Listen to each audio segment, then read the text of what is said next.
Hello guys, in this video I'm going to show you how to add a picture to your story in the Signal application.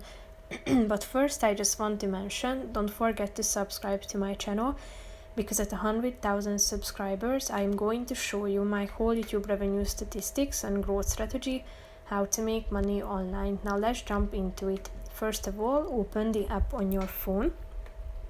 After that, click on the stories button down below in the right side corner of the screen. Tap on my stories tab to add, and here you have the chance to take a picture with your phone. Click on this button down below, this beige button. Here you have the picture, you can add the message to it.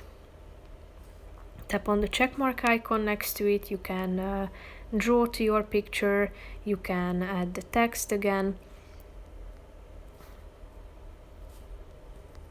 and you can blur the picture as well.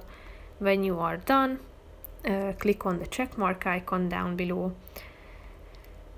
and tap on this arrow pointing to the right side of the screen, and you will be able to click on my story, set the privacy, all Signal connections, all except, only share with, and then click on the done button. It will be added to your story. So basically that's it for this video, guys. See you in the next one. Bye bye.